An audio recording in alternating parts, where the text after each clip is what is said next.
Hello दोस्तों। आज की इस वीडियो में हम क्लासिकल थ्योरी को अच्छे से समझेंगे और जहां हम स्पेशली फेयल के कंट्रीब्यूशन को देखेंगे। और ये काफी सारे एग्जाम्स में पूछा जाता है, तो चलिए शुरू करते हैं। क्लासिकल थ्योरी की बेसिक थीम क्या है? फर्स्ट, भाई ये डेवलप्ड हुई थी 20th सेंचुरी के फर्स्ट हाफ में। ठीक है, यानी 1950s के आसपास ये शुरू हुई।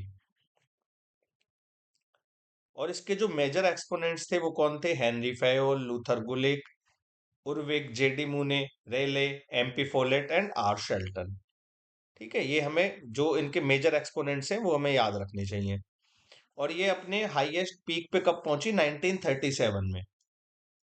ठीक है, 1937 में अपने हाईएस्ट पीक पे पहुंची जब papers on the science of administration published हुई। किसने पब्लिश करी थी? ये गुलिक एंड उर्विक ने। राइट। ये कई बार आता है एग्जाम्स में, ये वाली चीज कि papers on the science of administration was published by whom? Gulick and Urwick.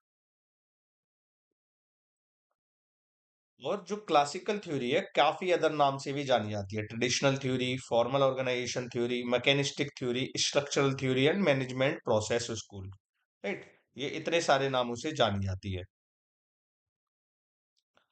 और इसे एडमिनिस्ट्रेटिव मैनेजमेंट थ्योरी भी कहा जाता है। किसने ये नाम दिया? मार्च एंड साइमन ने। ठीक? ये मार्च एंड साइमन ने एडमिनिस्ट्रेटिव मैनेजमेंट थ्योरी का नाम दिया। और क्या है भाई? जो टेलर का साइंटिफिक मैनेजमेंट था वो स्पेशली फोकस करता था शॉप फ्लोर लेवल पे। ठीक है, यानी जो लोएस्ट लेवल होता था किसी भी ऑर्गेनाइजेशन का, वहां ये फोकस करता था। जबकि जो क्लासिकल थ्योरी है ये ब्रॉडर वे में देखती है। ठीक है, ब्रॉडर वे में स्पेशली टॉप मैनेजमेंट से रिलेटेड ये होती है, रेदर देन छोटे लेवल पे। ये इन दोनों में एक बेसिक डिफरेंस था। और ये कहीं ना कहीं कंसर्न करती थी फॉर्मल ऑर्गेनाइजेशन स्ट्रक्चर और प्रोसेस ऑफ एडमिनिस्ट्रेशन पे। ठीक है, इसके फीचर्स क्या क्या है भाई? Specialization, division of work, hierarchy, nationality, impersonality, order, structure, economy, efficiency. ठीक है, और इसका जो मेजर प्रिंसिपल है वो क्या है? Division of labour. ठीक है, डिवीजन ऑफ लेबर इसका मेजर एक्सपोनेंट है क्लासिकल थ्योरी का। यानी भाई हर एक काम के लिए पर्सन अलग अलग होना चाहिए। Division of labour.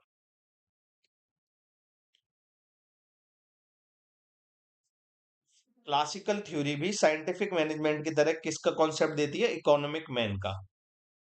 Economic man का क्या मतलब है? That means man are solely motivated by the monetary factors. यानी भाई पैसा ही सारी चीजें होता है, बाकी किसी चीज से वर्कर्स इतने मोटिवेट नहीं होते। ये जब भी मैं आपको सीरीज में मोटिवेशन पढ़ाऊंगा, जब मैं आपको अ, पढ़ाऊंगा, वहां मैं आपको काफी सारी ये थ्योरी बताऊंगा बताऊंगा कि भाई हाइजीन थ्योरी क्या होती है, सेटिस्फेक्शन क्या होता है, मार्शलो थ्योरी। तब हम ये मॉनेटरी फैक्टर्स वगैरह को अच्छे से देखेंगे। ठीक है, कि इकोनॉमिक मैन जो होता है उसके अलावा और भी चीजें वर्कर्स को इम्पैक्ट करती हैं। बट क्लासिकल थ्योरी क्या मानती थी? खाली पैसा ही एक इकलौता ऐसा फैक्टर है जो भी किसी भी वर्कर को मोटिवेट करता है। लाइकवाइज साइंटिफिक मैनेजमेंट थ्योरी भी ऐसा मानती थी। ठीक है, अब आगे चलते हैं। Classical thinkers firmly believe that efficiency and economy of organization maximized. यानी भाई अगर कुछ प्रिंसिपल्स ये को अगर आप फॉलो करेंगे तो किसी भी ऑर्गेनाइजेशंस की इफिशियंसी काफी हद तक बढ़ पाएगी। ठीक है, और इकोनॉमिकल वे में वो चीज हो पाएगी। इसीलिए क्लासिकल थ्योरी का जो पूरा फोकस किस पे था? प्रिंसिपल्स को डेवलप करने पर, कि प्रिंसिपल्स को डेवलप किया जाए। ठीक है, हालांकि हर्बर्ट साइमन ने क्लासिकल थ्योरी को इसीलिए प्रोवर्ब्स भी कहा था। ये भी कई बार क्वेश्चन आया है।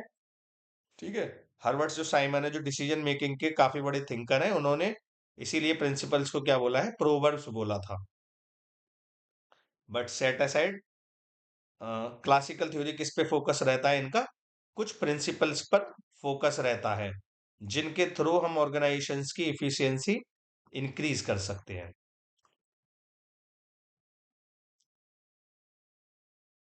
और ये ऐसा मानते थे कि भाई जो एडमिनिस्ट्रेशन है, भाई क्योंकि सर्टेन प्रिंसिपल से आप इफिशियंसी बढ़ा सकते हैं, तो भाई ये तो आप किसी भी जगह बढ़ा सकते हैं। एडमिनिस्ट्रेशन एडमिनिस्ट्रेशन यानी एडमिनिस्ट्रेशन की यूनिवर्सल वैलिडिटी होगी, यानी पब्लिक हो या प्राइवेट हो, ये दोनों ही जगह एप्लीकेबल होंगे ये principle. Administration is administration irrespective of the nature, type और कॉन्टेक्स्ट ऑफ वर्क।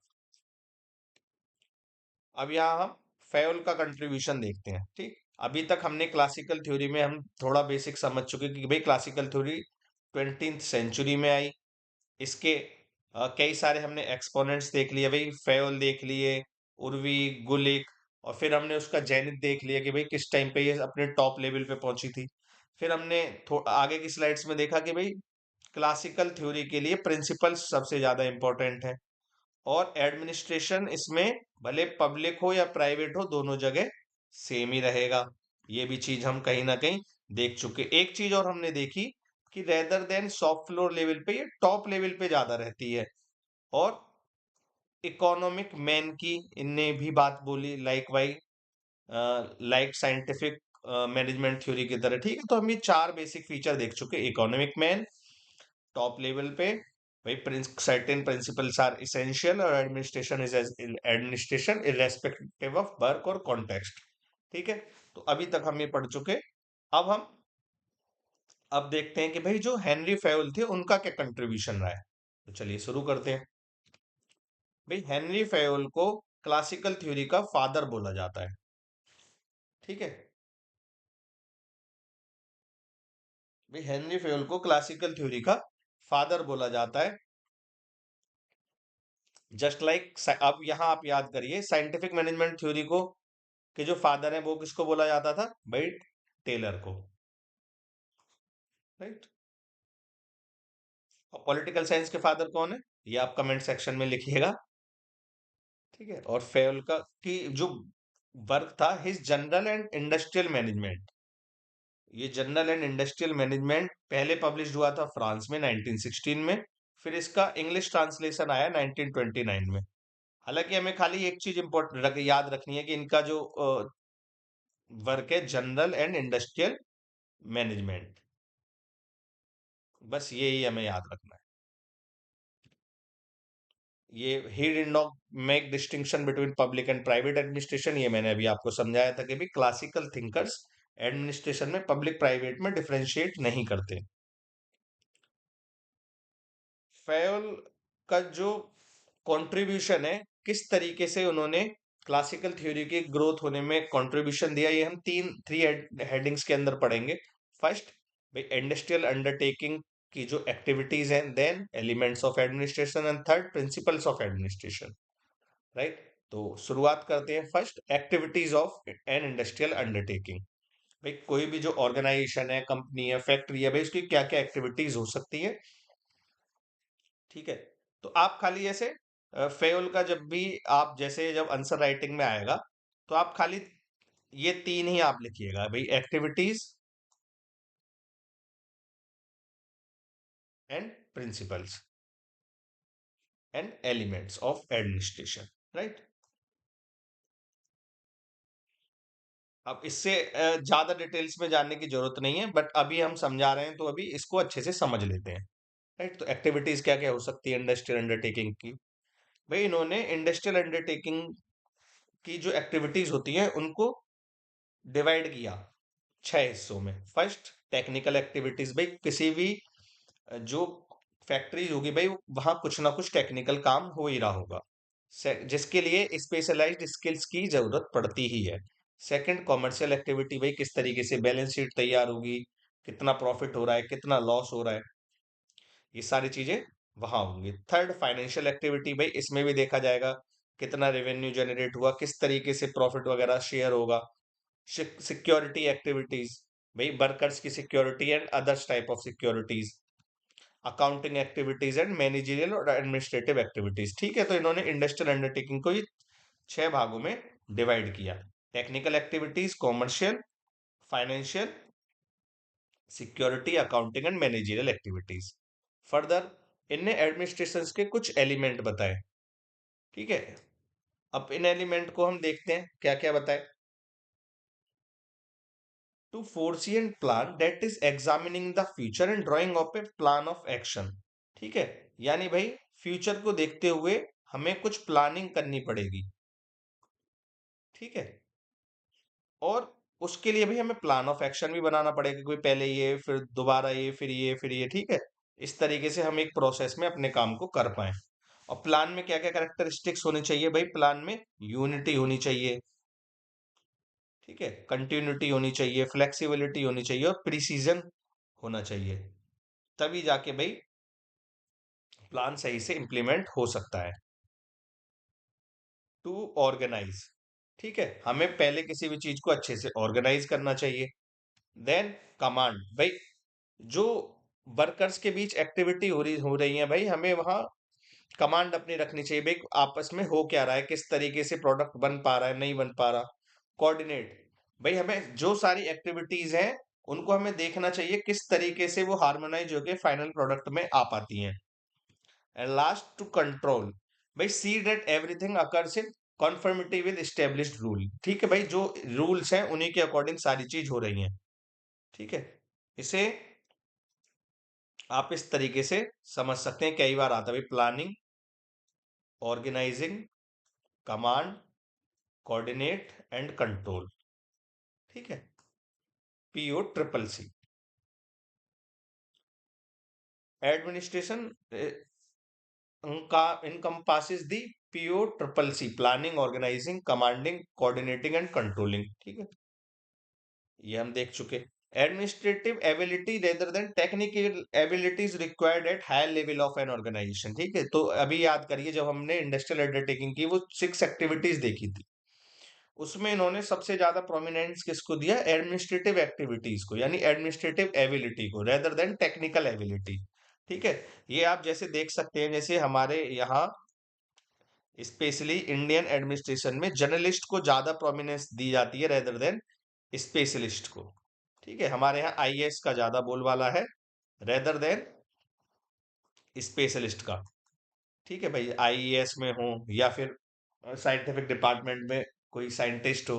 ठीक है, तो ये सारी चीजें के बारे में हम यहाँ से भी समझ सकते हैं कि भाई एडमिनिस्ट्रेशन जो जर्नलिस्ट हैं उनको ज्यादा बोला, प्रोमिनेंस क्लासिकल थिंकर्स ने दी। टेक्निकल एबिलिटी लोअर लेवल पे रह सकती है, but managerial ability higher up level पे चाहिएगी, ये क्लासिकल थिंकर्स ने ऐसा बोला था। Administrative ability can not be developed through technical knowledge alone. ठीक है भाई, जो प्रशासनिक शक्तियां हैं वो टेक्निकल नॉलेज के भरोसे नहीं हो सक डेवलप्ड की जा सकती हैं। इसीलिए इन्होंने किसकी बोला भाई? एडमिनिस्ट्रेटिव ट्रेनिंग के बारे में इन्होंने बोला। He is the first thinker to talk about the administrative training. ठीक है, और एडमिनिस्ट्रेटर में 6 एट्रीब्यूट्स होने चाहिए भाई: physical, mental, moral, general, education, special knowledge and experience. ये कई बार एग्जाम में आया हुआ क्वेश्चन है कि भाई एडमिनिस्ट्रेटर या मैनेजर में कितने एट्रीब्यूट्स होने चाहिए? भाई 6 होने चाहिए। ठीक है, वो आप एक सरसरी निगाह से देख सकते हैं जब लास्ट के टाइम रिवीजन करें। Physical, mental, moral, general, educational, specific knowledge and experience. Right, इनने एडमिनिस्ट्रेटिव ट्रेनिंग की बात करी और एडमिनिस्ट्रेशन एबिलिटी को ही सबसे ऊपर रखा। अब प्रिंसिपल्स देखते हैं हम एडमिनिस्ट्रेशन के क्या क्या है। भाई इन्होंने 14 प्रिंसिपल्स दिए एडमिनिस्ट्रेशन के। फर्स्ट, डिवीजन ऑफ वर्क, भाई हर इंसान का जो काम है उसी के अनुसार वर्कर्स डिवाइड होने चाहिए, डिवीजन ऑफ वर्क यानी specialization. Second, authority and responsibility, भाई क्लियर डेलिनिएट होनी चाहिए भाई ये काम किसका है और इसके लिए कौन रेस्पॉन्सिबल है और अथॉरिटी किसकी है। भाई डिसिप्लिन, भाई किसी भी इंडस्ट्रियल अंडरटेकिंग में भाई डिसिप्लिन रहना बहुत जरूरी है। डिसिप्लिन रहेगा तो सारी चीजें अपने आप फ्लो में हो पाएंगी। यूनिटी ऑफ कमांड, भाई किसी तरीके से वर्कर्स के मन में ऐसे नहीं होना चाहिए कि भाई मेरे ऊपर 2 सुपरवाइजर है। उसे हमेशा यूनिटी ऑफ कमांड रहनी चाहिए कि भाई उसे अपने से ऊपर खाली एक ही इंसान के ऑर्डर मानने हैं। याद करिए साइंटिफिक मैनेजमेंट थ्योरी में हमने फंक्शनल फोरमैनशिप के बारे में बताया था, जहां हमने 8 सुपरवाइजर्स रहने की बात करी थी। बट क्लासिकल थिंकर्स क्या बोलते हैं? यूनिटी ऑफ कमांड, ठीक। यूनिटी ऑफ डायरेक्शन, भाई यूनिटी ऑफ डायरेक्शन भी रहना चाहिए, भाई सिंगल पर्सन को भी बताना चाहिए किस तरीके से काम आगे होना। Subordinate of individual interest to general interest, ठीक है। भाई आपके जो स्वार्थ है या आपके जो खुद के इंटरेस्ट है वो बाद में रहना चाहिए, पहले भाई आपको ऑर्गेनाइजेशन या कम्युनिटी लेवल पे इंटरेस्ट को देखना चाहिए। ये क्लासिकल थिंकर्स का हो गया। रिम्यूनरेशन, भाई पैसा भी काम के अनुसार ठीक मिलना चाहिए। और इनने क्या, सेंट्रलाइजेशन, भाई जो ऑर्गेनाइजेशन है, ऑर्गेनाइजेशन में पावर ज्यादा से ज्यादा सेंट्रलाइज्ड होनी चाहिए, तभी सारे वर्कर्स अच्छी तरीके से काम कर सकते हैं। स्केलर चेन होनी चाहिए। ऑर्डर, भाई इम्पर्सनल ऑर्डर होनी चाहिए, इक्विटी होनी चाहिए।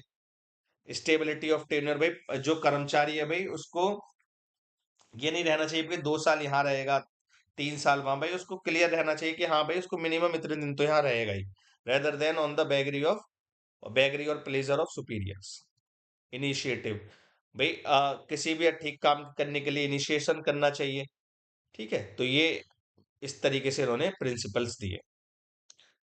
और इन्होंने ऐसा बोला कि भाई ये एग्जॉस्टिव लिस्ट नहीं है, जो इन्होंने 14 प्रिंसिपल्स दिए ये एग्जॉस्टिव नहीं है, ये बढ़ भी सकते हैं और ये घट भी सकते हैं। और इन्होंने बोला जो ये इनके प्रिंसिपल्स हैं ये रिजिड नहीं है, दीज आर द फ्लेक्सिबल, भाई टाइम के अनुसार इनको या नीड के अनुसार इन्हें चेंज भी किया जा सकता है। सो थैंक यू गाइज, आज हमने ये क्लासिकल थिंकर्स पूरी तरीके से खत्म कर लिए। यहाँ तक आपने मेरी वीडियो देखी उसके लिए थैंक यू सो मच। आप कमेंट सेक्शन में आपको जो चीज समझ में ना आए वो आप लिखिएगा। और मैं ये जो दोनों वीडियो हैं मैं इसकी पूरी पीडीएफ मैं टेलीग्राम चैनल पे अपने पर डाल चुका हूँ, आप वहां से इसे देख सकते हैं। So thank you guys.